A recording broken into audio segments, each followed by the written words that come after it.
Welcome back to Cord Cutting Today, where we break down some of the biggest stories happening in the world of cord cutting, including today, Amazon is discontinuing a popular Fire TV model that was one of my biggest recommendations for TVs in your kitchen. We'll tell you what it is. Disney is reportedly demanding DirecTV support it in its lawsuit against Fubo, or Fubo's lawsuit against Disney, I should say.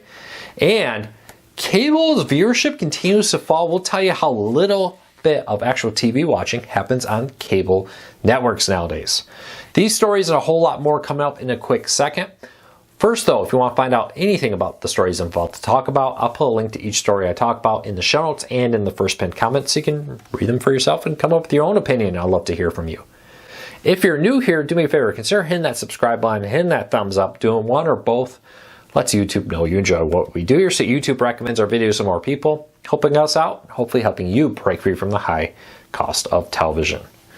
With that said, let's dive in. Starting off with Amazon has reportedly discontinued the Echo, apparently I should say, the Echo Show 15 with built-in Fire TV.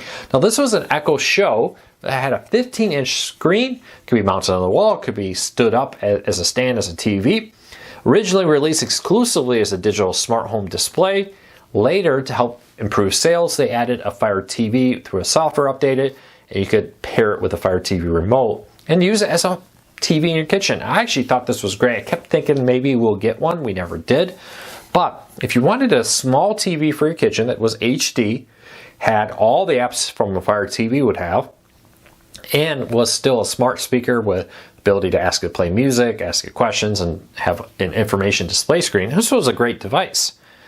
Seemed like a lot of people wanted it. It was cost over $200, wasn't cheap.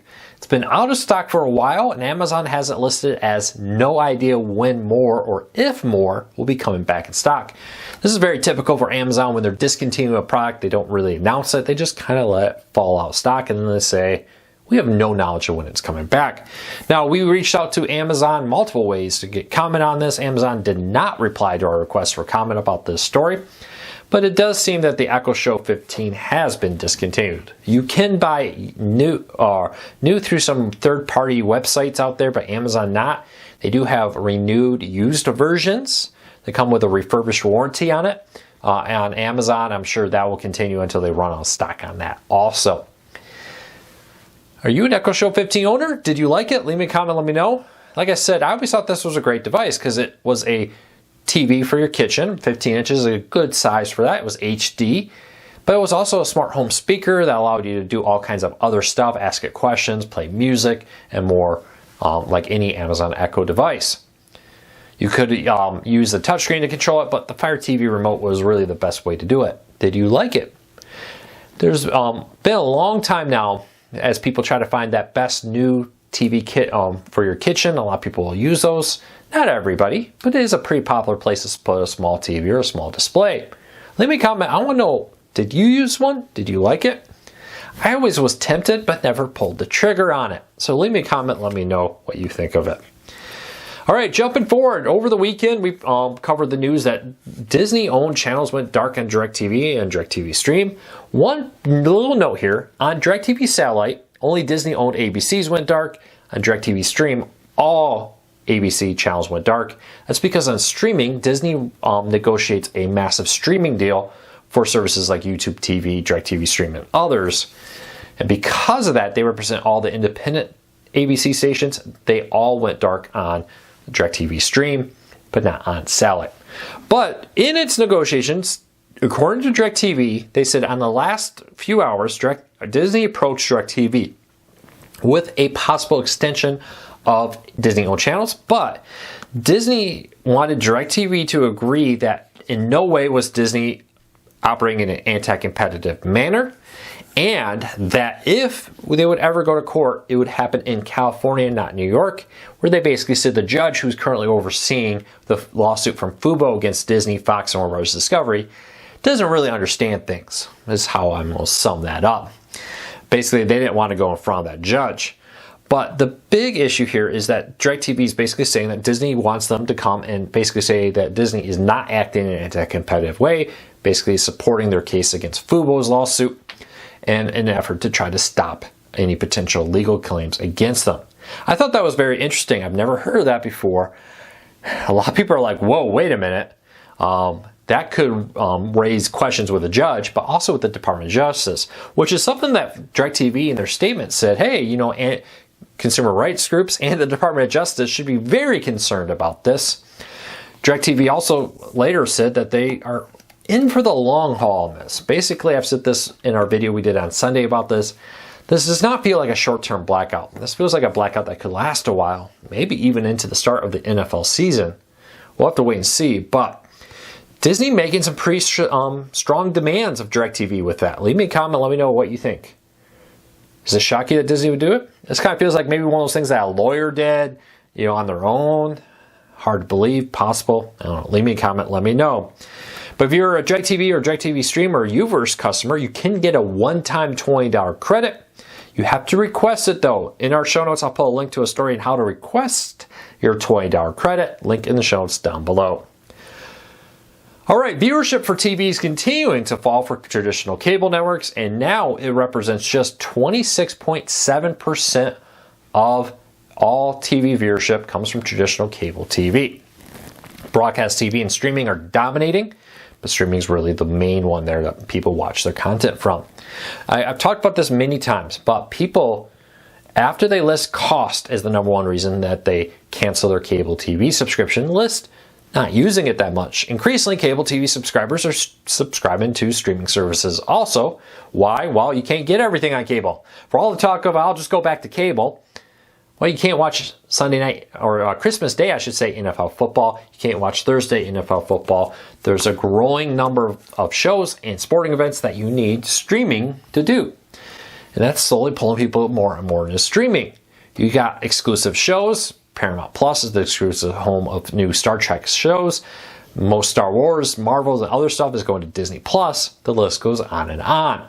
Well, with that, increasingly people's time is being spent on these apps, not on cable, even when they're cable subscribers, as seen by only 26.7% to be exact, of viewership across all platforms is now on cable, according to a report from Nielsen.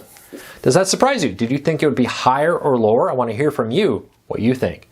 But to me, this kind of is the reason why we're seeing a continued growth, why the remaining holdouts on cable are slowly transitioning, because you can't get what you want there. It's expensive. And increasingly, even if you are a cable subscriber, you're here. You're watching these because that's where the new content you want to watch is. Let me know if that was part of one of your reasons you canceled cable TV. All right, question of the day. Do we have too many streaming services? Now, you know, if you watch me for a long time, that I've talked about the fact that there are more streaming services on the market now than the market can support. There are over 100 subscription services that are paid, many more that are free. And with that, there's just so much, it's hard for people to support. The average American, according to our surveys, 3 to 4 streaming services at any given time. With that, there's just too many out there for everybody's sport. It's one of the reasons why I think a lot of services are unprofitable. They're not getting as many eyeballs. Well, cable executives have kind of come to this realization, are slowly condensing streaming services down to smaller and smaller packages. A trend I hear will happen. What we're increasingly seeing is like Warner Bros. Discovery recently announced that its Boomerang streaming service would shut down. It was a streaming service dedicated to classic television shows, and it's moving that content over to Max. Now you're going to have to be a Max subscriber. We've heard similar reports of things happening with Paramount Plus, with Showtime merging into Paramount Plus, and others. It doesn't make sense for these big companies to have 4, 5, or more streaming services when they need to be profitable. It makes sense to move everything into Disney Plus, everything into Max, everything into Peacock or Paramount Plus. Now, that doesn't mean we're going to get rid of all these. Of course, there's all these independent ones like Netflix, Amazon, the list goes on and on. I still think there's going to be a lot of selection. I do believe in the next few years we'll see a consolidation and shutdown as streaming services struggle to become profitable. At some point, they're going to run out of money, or companies are going to just continue, as reports have said, saying, hey, we're Paramount. We're going to kind of put all of our Paramount stuff on one app for one price with everything, rather than having it spread across multiple. What do you think of that strategy? Do you agree? Leave me a comment. Let me know. All right, Pluto TV has added 7 new channels. Yesterday, 7 channels went live. Some of these were previously announced. Some are new here. For example, Cheers and a Frasier 24/7 channel is now live. That was announced as coming this month, is now live. MTV Espanol, MTV or Pluto TV Funny, Queens of Reality, One Championship, Real Disaster Channel, and Pluto TV Women of Wrestling are now all live over on Pluto TV. Well, that's it for today. I hope you all had a fantastic day. If you want to learn anything about any of these stories, check out the show notes and the first pinned comment. If you have a question for me, I answered a bunch in the comments. Leave me a comment. Start off with something like a question for Luke. I may answer it here in a video. I may answer it in the comments. I want to hear from you, though. That's it for today. Take care. Be safe. I'll be back again real soon.